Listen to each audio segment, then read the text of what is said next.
Kwenye kilimo, of course Tanzania ina maeneo mbalimbali ya kijiografia na kila eneo ina kilimo chake.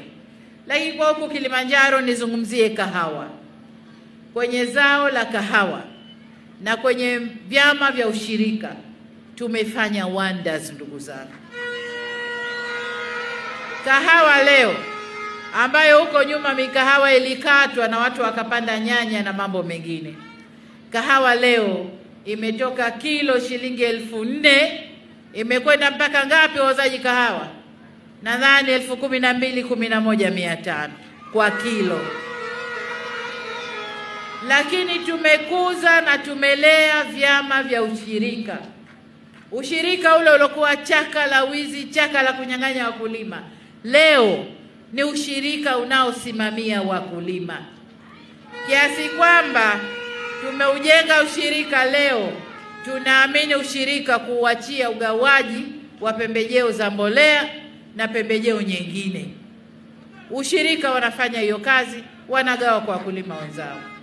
Lakini ushirika huo leo amesema mwanangu Shashisha hapa, kiwanda cha Kilimanjaro Machine Tools tunakwenda kukikabidhi kwa ushirika na tuna imani wataweza kukiendesha. Viwanda vya chai kule Tanga tunakwenda kuvikabidhi kwa vyama vya ushirika na tuna imani wataviendesha. Kwa hiyo tumefanya kazi nzuri sana. Lakini kwa upande mwingine kilimo ni kujenga skimu za umwagiliaji maji Tanzania nzima. Lengo letu wakulima wazalishe mwaka mzima.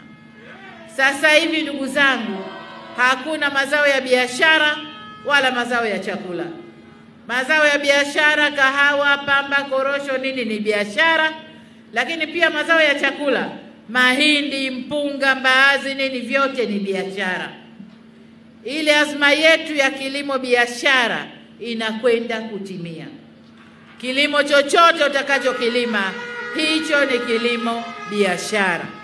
Kwa ndugu zangu, skimu nyingi za umwagiliaji maji tumejenga na tutaendelea kuzijenga ili wakulima wazalishe. Tumekuja na mpango maalum, mpango unaoitwa Jenga Kesho Iliyo Bora kwa ajili ya vijana wetu, au maarufu BBT kwa ajili ya vijana wetu.